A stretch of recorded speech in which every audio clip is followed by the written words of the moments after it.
So this is the famous Celestial Harp. Celestial Harp has its own Facebook page. I know that. I never know if I'm going to get a message from Celestial Harp or Robin Armstrong. So tell us about the Celestial Harp. Well, this was part of the original vision I had that got me into astrology, but I didn't know it at the time. But then I knew astrology was music. So we're looking at it at a time across a person's life. So in music, we're used to 2-minute, 3-minute songs. How do you play a person's life in 3 minutes? That doesn't happen. So, but I had the vision of you have your chart, you have planets moving around it, it's all cycles. So I had this vision of this instrument. And it took about 3 years contemplating it. And then it took me 2 years to build it. It took about 6 years contemplating it, but 2 years to build it. And then it's taken 10 years to get the first tuning system for it. And then ever since then I've been trying to learn how to play it. So it's designed to play a person's horoscope or play the moment you're playing. Wow. So it's a kind of alchemical work we're so used to music in a straight line. We're used to music where you start the piano, go up the keyboard. And this is music that goes around a circle. There's no beginning or end to it. Mm-hmm. So it's a different, and the structure of the instrument conditions the attitude of the musician. So therefore the type of music that's played. So this was some of the initial concepts behind creating a new instrument. We're so much into MIDI music, we get everything by stereo. We don't usually have everything as a surround sound textural thing. So it's based on, there's a spiral bridge. So this is the sun, this is the earth following it in space. So there's a spiral, there's a circle of frets, and there's a square bridge. So it's like the square bridge is like a pyramid, and this is like the apex of the pyramid, this is spiral energy going around it. But the spiral is also the same as the bone in your ear. So it's it has the waves. So in the music, how would I say it? So there's as many strings as there are keys on a piano, but there's frets on every string. So there's a scale for each string. So it's like a sound machine compared to piano. Take this and you can apply each line to a degree of the zodiac, and you can see you have your special take on it. The same with the instrument. Each string is a section of the zodiac, so you can take a degree and you can play your chart, or you can tune into your energy.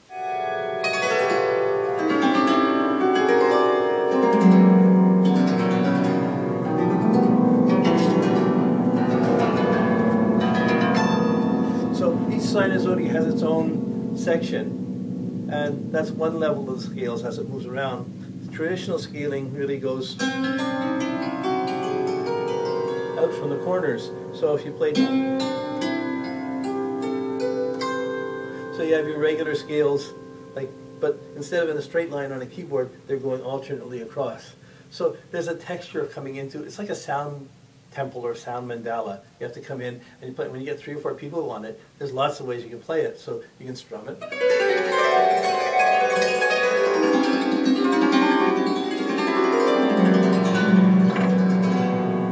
or you can pluck it kind of like a guitar.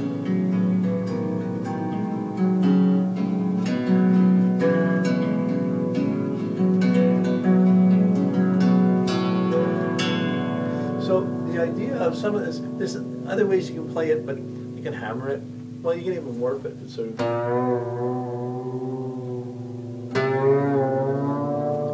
The idea of the instrument was to play a person's horoscope, and each string is like a week of the zodiac, or 6 degrees of the zodiac. So your fingers are the planets and move around it. So the idea to play someone's chart, or play if someone has an angry Mars, you play the Mars and loosen up the energy. That was the idea. It's enough that it just plays music and you have the associations to the signs. You can hammer it, so it changes. And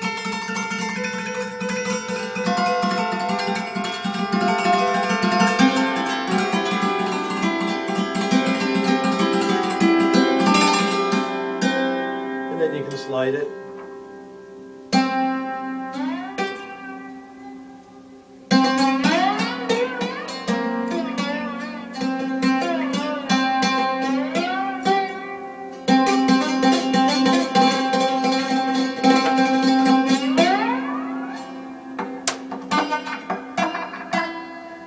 It really is a sound machine, but the idea was to play the zodiac, and you're playing different sections, you're in different signs of the zodiac, the different seasons are in the different quarters, and it's kind of like when you get 3 or 4 people on the same instrument, your sensitivity has to be different.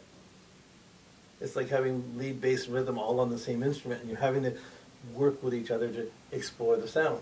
Kind of like the way the planets have to work together as well. In a way, it was an experiment, but it's one that's captivated me, and now this is 31 years old, 32 years old, so it's taking that long, and I'm still learning from it. As I sat down with Robin Armstrong, you know, we began this conversation by talking about his mystical vision that led him to this amazing contribution that he's made decades long to the field of astrology.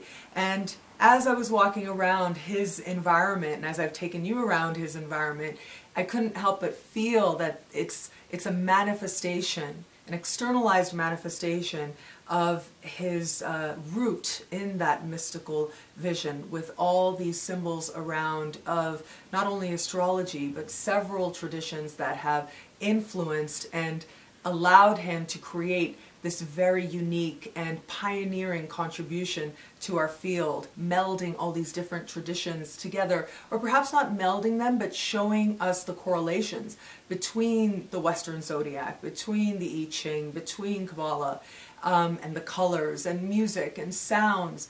And I think that is also very representative of all the different ways in which he shares his love, his passion, or the bug, as he calls it, for astrology.